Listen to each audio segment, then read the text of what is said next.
Yes,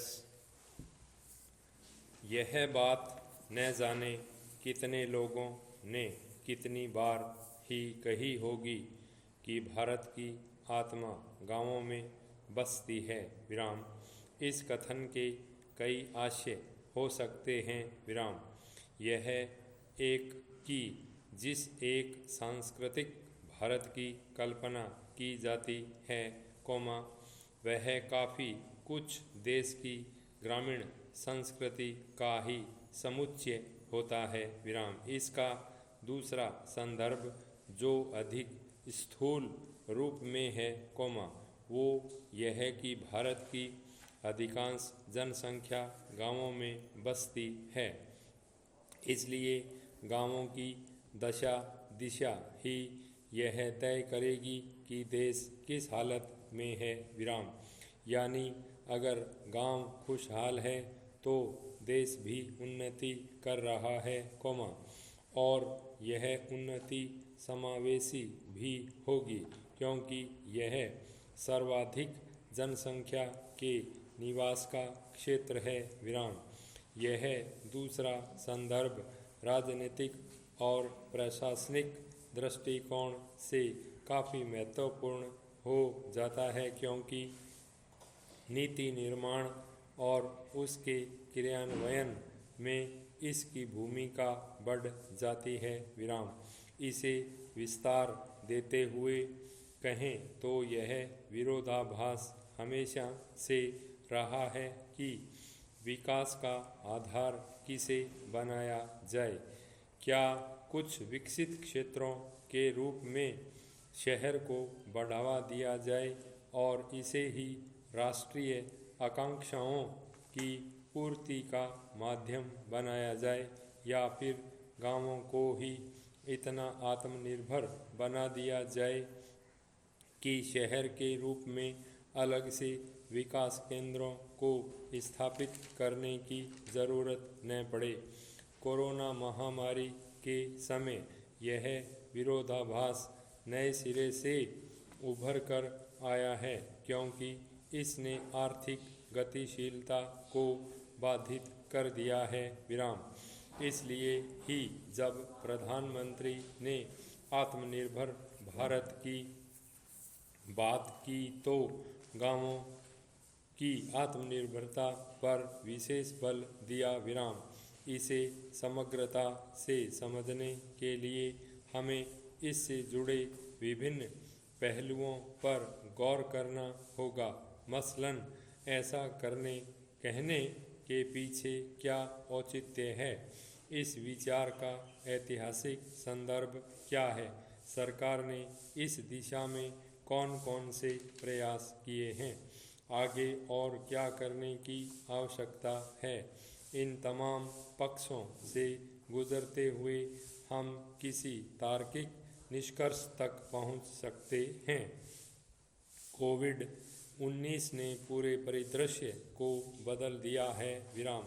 इसके पूर्व जहां गतिशीलता ही जीवन की धुरी थी, वहीं अब स्थायित्व केंद्र में आ गया है। विराम। चूँकि शहरों में इस महामारी का प्रकोप अधिक सघन है, इसलिए यहाँ के आर्थिक जीवन पर बुरा असर पड़ा है। विराम।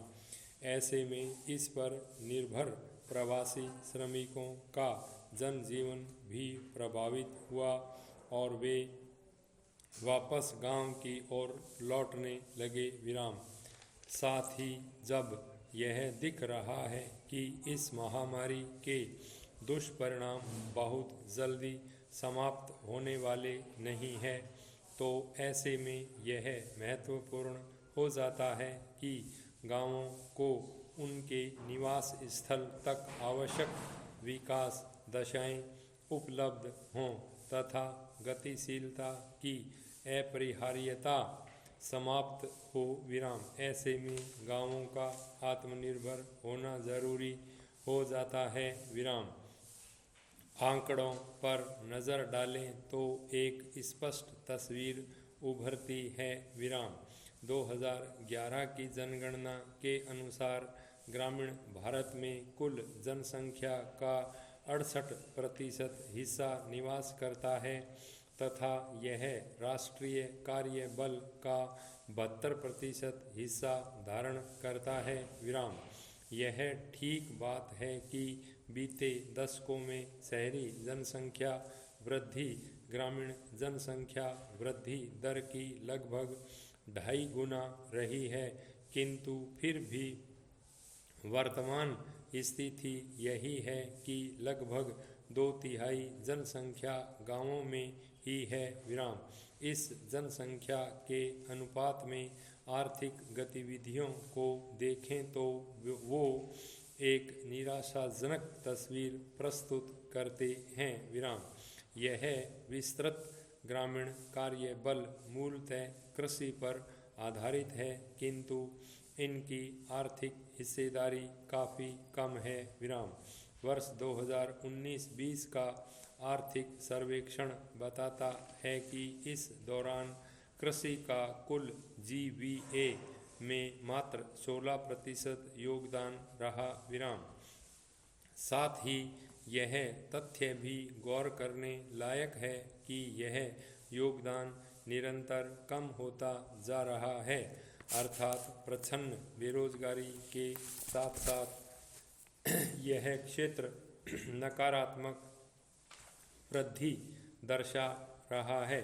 विराम। इसके अलावा बेहतर आर्थिक हैसियत के लिए शहरों की ओर पलायन भी एक मुद्दा है। विराम।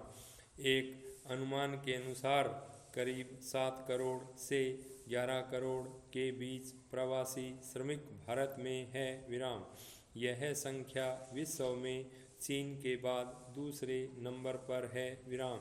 कुल मिलाकर कहने का भाव यह है कि ग्रामीण भारत जनसंख्या का बड़ा हिस्सा तो धारण करता है, किंतु उसी अनुपात में वो आर्थिक उत्पादन में भागीदार नहीं हो पा रहा है। विराम।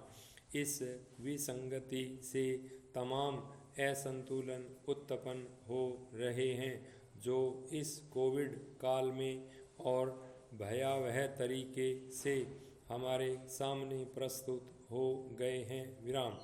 यही वजह है कि प्रधानमंत्री ने खासतौर पर ग्रामीण विकास पर बल दिया और इसे राष्ट्रीय आत्मनिर्भरता के अगुवा के रूप में देखा। विराम। ऐसा नहीं है कि गांवों को आत्मनिर्भर बनाने की बात पहली बार हो रही है, बल्कि इसका एक क्रमबद्ध इतिहास रहा है। विराम। इसके सबसे बड़े चिंतकों में महात्मा गांधी हैं, जिन्होंने पहली बार शक्तिशाली ढंग से इस संकल्पना को अपनाने की बात कही थी। विराम। गांधी जी ने इसे ग्राम स्वराज कहा, यानी भारतीय अधिवास की प्राथमिक इकाई अपनी ज़रूरतों को पूरा करने में स्वयं सक्षम हो। विराम। गांधी जी ऐसी उत्पादन व्यवस्था की वकालत कर रहे थे जो सामुदायिक ज़रूरतों पर आधारित और स्थानीय संसाधनों से संचालित हो। विराम। यानी एक इकाई के रूप में गांव आत्मनिर्भर हो। विराम। 1937 में हरिजन में एक लेख के माध्यम से गांधी जी अपने आदर्श गांव की परिकल्पना करते हुए उसके खाद्यान्न से लेकर शिक्षा तक में आत्मनिर्भर होने की बात करते हैं। विराम। ध्यान देने योग्य बात है कि गांधी जी गांव के आत्मनिर्भर होने की बात करते हैं, आत्मसीमित होने की नहीं। विराम। इसका अर्थ है कि गांव अपनी बुनियादी ज़रूरतों की पूर्ति में सक्षम हो तथा शेष के लिए बाहरी दुनिया पर निर्भर हो। जैसे गांधीवादी विद्वान जे.सी.